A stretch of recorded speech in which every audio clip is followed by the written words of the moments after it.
एक गांव में एक पहाड़ी पर एक साधु बहुत सालों से तप कर रहे थे। कितनी भी मुश्किलें आती हैं, वो अपना तप नहीं छोड़ते। एक दिन पहाड़ियों के पीछे से एक बड़ा बाज गुजर रहा था। बाज बहुत अच्छा था और सबकी मदद करता था। वो कभी किसी पक्षी को परेशान नहीं करता था और किसी को अपनी भूख मिटाने के लिए नहीं खाता था। वो जंगलों के ऊपर से गुजर रहा था, तभी उसे कुछ जाप की आवाजें आती हैं। बाज देखने चला जाता है। तभी अचानक उसकी नजर एक सांप पर पड़ती है जो साधु को खाने वाला होता है। साधु को बचाने के लिए बाज सांप को हटाने के लिए जाता है और जैसे ही वो सांप को हटाता है, बाज साधु के ऊपर गिर जाता है, जिससे साधु की सालों की तपस्या भंग हो जाती है। ये सब देख साधु को बहुत गुस्सा आता है और वो बाज को मार देता है। बाज के मरते ही सारे पक्षी इकट्ठा हो जाते हैं। फिर धीरे धीरे सारे जानवर शोक मनाकर वहां से चले जाते हैं। कुछ महीनों बाद साधु अपने घर जा रहा होता है कि तभी उसके ऊपर से एक बड़े पक्षी की छांव गुजरती है और कुछ डरावनी आवाजें सुनाई आती है। अरे, ये कैसी आवाजें थीं? और ये इतनी बड़ी परछाई किसकी हो सकती है? यहाँ वहाँ देखने के बाद जब साधु को कुछ नजर नहीं आता तो साधु फिर अपने रास्ते पर चल पड़ता है। कुछ देर बाद साधु एक नदी के किनारे पहुंच जाता है और नहाने के लिए उसके अंदर घुसता है। तभी फिर एक बड़े विशाल पक्षी की छांव साधु के ऊपर से गुजरती है और वहीं भूतिया डरावनी आवाजें सुनाई देती हैं। साधु फटाफट जंगल की ओर बढ़ता है। वो जंगल से गुजर रहा था, तभी एक बंदर उसके कमंडल को गिरा देता है, जिससे कमंडल का जल गिर जाता है। जैसे ही साधु से श्राप देने की सोचता है, बंदर भाग जाता है। साधु जैसे तैसे अपनी जान बचाकर वहां से भाग जाता है। फिर अगली सुबह साधु नदी में नहाने जाते हैं। साधु नदी में डुबकी मारते ही है कि तभी एक भूतिया बाज उनके ऊपर बैठ जाता है और उन्हें नदी के अंदर ढकेलता है। साधु पानी में सांस नहीं ले पाते और छटपटाने लगते हैं। फिर अचानक उन्हें धक्का लगना बंद हो जाता है और वो भड़बड़ा के मुंह पानी से बाहर निकालते हैं, पर वहां उन्हें कोई नहीं दिखाई देता। साधु बहुत डर जाते हैं और कांपने लगते हैं। साधु जल्दी जल्दी उन्हीं गीले कपड़े में घर आते हैं और रात को पूरी तैयारी के साथ एकांत में मंत्र जाप करना शुरू करते हैं, जिससे वो पता लगा सके कि आखिर ये सब कौन कर रहा है और क्यों। तभी अचानक उनके बगीचे में भूतिया बाज आ जाता है और जोर जोर से चिल्लाने लगता है, जिससे साधु की पूजा अधूरी रह जाती है। साधु को बहुत ज्यादा गुस्सा आता है। साधु अंधेरी रात में बाहर आकर देखता है, पर तब तक भूतिया बाज जंगल की ओर उड़ने लगता है और वो अंधेरी रात में जंगलों की तरफ भूतिया बाज के पीछे पीछे निकल जाता है। तभी पीछे से आवाज आती है। साधु जैसे ही पलट कर देखता है, उसके हाव भाव बदल जाते हैं। साधु के सामने एक विशाल भूतिया बाज था। साधु डर के मारे भागने लगते हैं कि तभी भूतिया बाज साधु के आगे एक पेड़ गिरा देता है, जिससे साधु गिर जाते हैं। फिर भूतिया बाज साधु को पंजे में उठाकर पहाड़ी के बहुत ऊपर ले जाता है और कहता है। भूतिया बाज अपने खूंखार रूप में आ जाता है। उसके पंख कटे हुए, आंख लाल, गर्दन पर खून ही खून और बड़ी चोट। साधु ये देख बहुत घबरा जाता है और वहीं बेहोश हो जाता है। अगली सुबह जब साधु की आंख खुलती है, वो अपने आप को अपने घर पर पाता है। तभी वो रात के बारे में सोचने लगता है। साधु ये सब सोच ही रहा होता है कि तभी गांव में हल्ला मच जाता है। सब यहाँ वहाँ भाग रहे होते हैं। एक आदमी साधु के पास आया और कहता है। साधु ये सब मन में बोल रहे होते हैं कि तभी विशाल भूतिया बाज पूरे गांव में तबाही मचा देता है। रोड पर आग लग जाती है। विशाल बाज आदमियों को चंगुल में उठाता और पहाड़ी पर छोड़ आता। भूतिया बाज का आतंक पूरे गांव में फैल रहा था। वो हर रोज आता और लोगों को उठाकर पहाड़ी पर छोड़ देता। फिर भूतिया बाज लोगों के खेत जलाने लगा। जब कुछ नहीं बचा तो भूतिया बाज अब लोगों के पालतू जानवर को उठाकर ले जाने लगा। किसी की गाय तो किसी की भैंस, मुर्गी। उसका आतंक यहीं नहीं रुका। उसने साधु के पूरे घर में आग लगा दी। ये सब देख साधु बहुत घबरा जाता है। इससे पहले कि भूतिया बाज साधु को पकड़ता, साधु अपने चारों ओर एक पवित्र रेखा बना लेते हैं। भूतिया बाज साधु तो उठाने आता है, पर बहुत कोशिशों के बाद भी रेखा के अंदर नहीं जा पाता। उसे बहुत गुस्सा आता है और वो तोड़ फोड़ मचाकर वहां से चला जाता है। शुक्र है मैं तो बच गया, पर इन लोगों को बचाने का भी कुछ उपाय करना पड़ेगा। फिर वो अपनी शक्तियों से एक अनोखा भस्म तैयार करता है और हाथ में टोकरी लेकर पहाड़ी की तरफ चलने लगता है लोगों को बचाने के लिए। जैसे ही भूतिया बाज को इस बात की भनक लगती है, वो साधु के रास्ते में बहुत सारे सांप छोड़ देता है। ये सब देख साधु के पांव लड़खड़ा जाते हैं, पर साधु जैसे तैसे बच के आगे बढ़ते हैं। तभी उनके आगे कुछ हाथी आ जाते हैं जो उन्हें आगे बढ़ने से रोकते हैं। अपने आप को बचाने के चक्कर में साधु के हाथ से कमंडल और टोकरी गिर जाती है और वो शक्तिशाली भस्म भी वहीं बिखर जाती है। तभी भूतियाबाज सामने आता है और एक ही झटके में भूतियाबाज साधु को उठाकर पहाड़ी पर उसी जगह पर ले जाता है जहां साधु तप करता था। बाज की लाल आंखें हो जाती हैं और वो बहुत गुस्से में आ जाता है। भूतियाबाज जोर जोर से हंसता है और गुस्से में साधु को ऊपर तक उठा लेता है और आसमान में जाकर कहता है। साधु कुछ नहीं बोलता और चिल्लाता है। तभी साधु की चिड़िया उसके पास आती है और कहती है, साधु महाराज याद करो, जब तुमने हमारे दोस्त बाज की जान ली थी, वो तुम्हारे भले के लिए आया था उस दिन, और तुमने उसी की जान ले ली। तभी बाज उसे आसमान में ही छोड़ देता है, जिससे साधु नीचे गिरने लगता है और साधु जोर जोर से चिल्लाता है। तभी गांव का एक पालतू हाथी अपनी सूंड से साधु को बचा लेता है और हाथी उसे सारी बात बताता है। साधु सच्चाई जानकर बहुत दुखी होता है और बाज से माफी मांगता है और फिर साधु पूजा करके भूतियाबाज की आत्मा को मुक्त कर देता है और उसे शांति मिल जाती है। कबूतरी अपने घर में सोई रहती है और उसे टुन्नू ने बुलाया था बर्थडे में, और वो अचानक ही अपने सपने से जग जाती है और बोलती है, अरे बाप रे, हमरा तो जाए के रहलक बर्थडे में, चिंटुआ के बर्थडे में। ये तो बहुत लेट हो गईल बा, जा तनी हाली हाली खाए बना के खा के बर्थडे में। फिर वो खाना बनाने लगती है, अंडा, और वो खाना बनाकर तब जाती है। अरे कितना अच्छा खाना है, बहुत ही अच्छा लग रहा है, खाने में तो और ही अच्छा लगेगा। और फिर खाने लगती है कबूतरी। फिर खाते हुए बोलती है कि अरे भे भगवान, कितना अच्छा हम खाना बना ली रे, बहुत अच्छा, बहुत स्वादिष्ट लागता अंडा, आहा। और फिर चली जाती है बर्थडे में। जाते ही अपने दोस्त के लिए गिफ्ट भी ले जाती है और बोलती है, रे चिंटुआ, तोरा ला गिफ्ट ले आइल बनी, हमरा ला तू हमरा के ढेर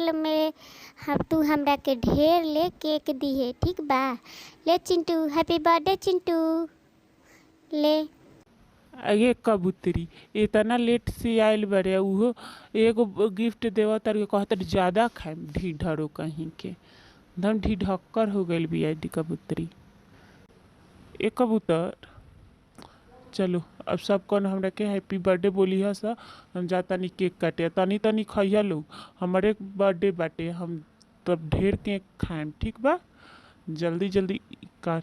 happy birthday to you, happy birthday to Bunty, happy birthday Bunty, happy birthday to you Bunty. एक गांव के बाहर मदारी अपने बंदर के साथ खेल दिखा रहा था। वहीं पे परिया और चिड़िया रानी, टुनी चिड़िया और गांव वाले भी देख रहे थे। जब सारे लोग इकट्ठा होकर मदारी का खेल देख रहे थे तो परी को ये बहुत ही अच्छा लगा, और फिर वहाँ मोटू पतलू भी आ गए और बंदर की कहानी और उनकी मदारी बहुत ही अच्छा लगा और खूब तारीफ करने लगे। फिर वहाँ से मोटू पतलू कुछ दूर गए तो देखे कि मोटू का एक भूत ठहरा हुआ था, और मोटू का भूत हाथ में छुरा लेकर आगे की तरफ बढ़ रहा था। और तो सारे लोग कह रहे थे कि ये देखो मोटू, ये देखो तुम कैसे पेट में छुरा घुपाया है और भूत बन गए हो। और मोटू नीचे धड़ाम गिर जाता है। फिर थोड़ी ही देर बाद स्क्रीन एनिमेशन वीडियो तो आपको इस चैनल को सब्सक्राइब करना होगा, क्योंकि हमारे चैनल पर रोज नए नए cartoon green screen animation video मिलते रहते हैं। तो वीडियो को लाइक कीजिए और एंजॉय कीजिए। कह रहा था, ऐसा देखकर सब डर जाते हैं और बोलते हैं कि ये हम लोगों के जैसा भूत कहाँ से आया। फिर ये मोटू का भूत एक पंडित जी के पास जाता है और उनसे कुछ कहता है। वहीं पे एक नाग देवी भी आती है और चुड़ैल धीरे धीरे जाते जाते पंडित जी के देह में समा जाती है। फिर बोलती है कि मैं यहाँ की रानी हूँ और सारे आत्माओं को मेरे हिस्से से नाचना पड़ता है। मैं मोटू पतलू सबका आत्मा को यहाँ कैद रखी हूँ। इससे गुस्सा होकर नागिन उसे गायब कर देती है। एक गांव में टुन्नी चिड़िया और बंटी चिड़िया दोनों रहता था और वो दोनों एक दूसरे से बहुत ही प्यार करता था।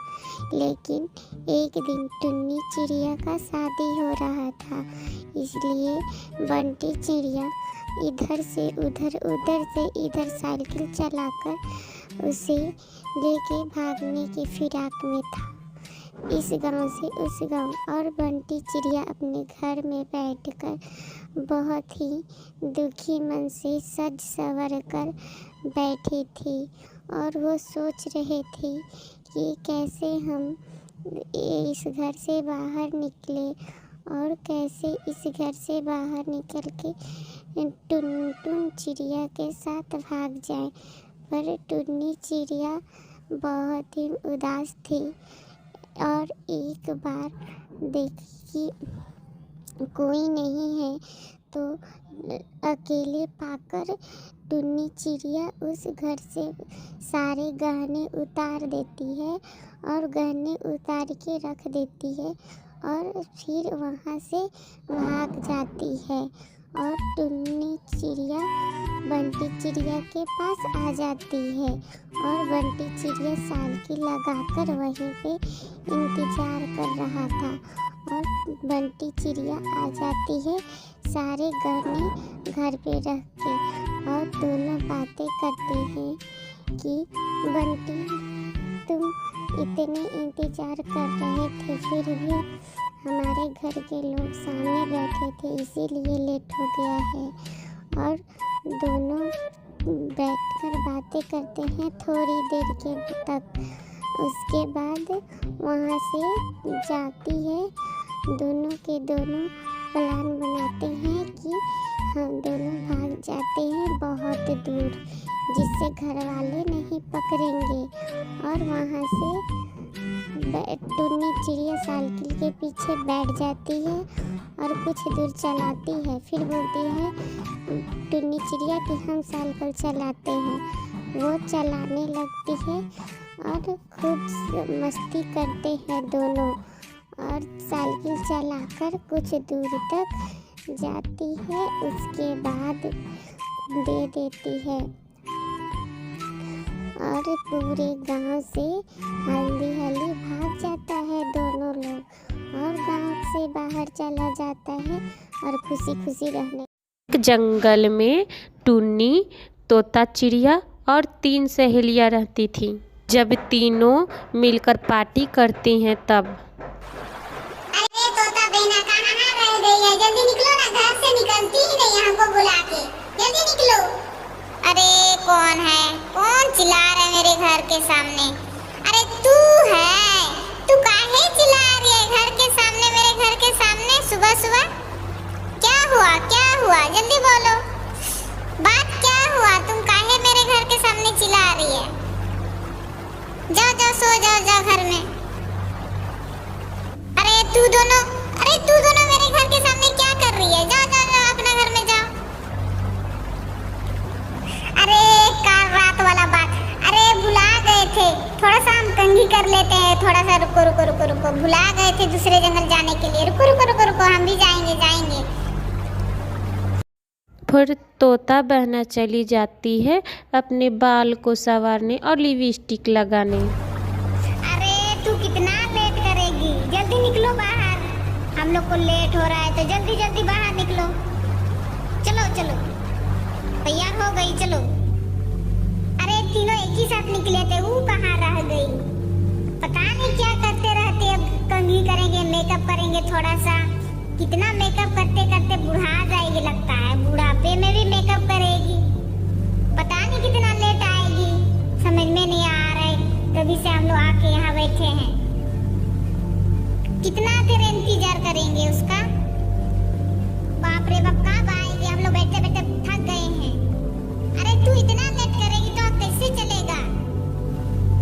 अरे थोड़ा सा कंघी कर रहे थे, मेकअप कर रहे थे, ऐसे बाहर थोड़ी ना निकलते हैं हम, अच्छा से मेकअप करके निकलते हैं, समझी? अरे तुम लोग तो मेकअप कब करती भी नहीं है, तब भी सुंदर लगती है। अच्छा टूनी चिड़िया, तुम क्या बता रही थी कि मेरा घर जाएंगे? हाँ हाँ, जाना तो पड़ेगा ही। चलो चलो चलो, जल्दी चलो, लेट हो जाएगा नहीं। हाँ चलो टूनी, चलो चलो। अरे उन दोनों कहाँ रह गई? जल्दी से आ जाना, तुम दोनों कहाँ रह गई? क्या बनाएंगे दोस्तों के लिए? अरे चाउमीन बना लेते हैं। हाँ हाँ, चाउमीन ही ठीक रहेगा। अरे उन दोनों अभी तक क्यों नहीं आई? आना चाहिए जल्दी। पता नहीं, अरे तू इतना लेट करेगी तो कैसे चलेगा? हम तो तभी में आके बैठे हैं अपना घर में। क्या खाएगी? बोलो जल्दी, क्या खाएगी? क्या बनाए? अब तोता बहना कहाँ रह गई? अरे उसका तो पता नहीं कहाँ रह गई, हम तो अकेले आ गए, कहाँ रह गई है पता नहीं। चलो ठीक है, आ जाएगी वो भी। हम लोग तब तक हम लोग अच्छे से गप्पे लड़ाएंगे, अच्छे से खेलेंगे तब तक। अरे जल्दी से पैर हाथ धो के आ जाओ, हम चाउमीन ला रहे, चाउमीन ही बनाए हैं। जल्दी से जाओ जाओ जाओ, धो के आ पैर हाथ। पता नहीं कितना लेट करेगी पैर हाथ धोने में, पता नहीं कितना लेट करेगी। हमको तो जोर से भूख लगी है। अरे जल्दी आ जाओ रे, जल्दी से खाएंगे और जाएंगे। अरे तुम दोनों जल्दी से आ जाओ। अरे हाँ हाँ, खा लेते हैं जल्दी से। कितना सुंदर है, वाह, खाने में तो मजा ही आ गया। अरे कितना सुंदर बनाई थी, खाने में तो आनंद ही आ गया। चलो ठीक है, अच्छा से रहेंगे हम लोग। नी चिड़िया, तोता चिड़िया और मोनी चिड़िया तीनों मिलकर खाते हैं और फिर गाना गाने लगते हैं लोग। मैं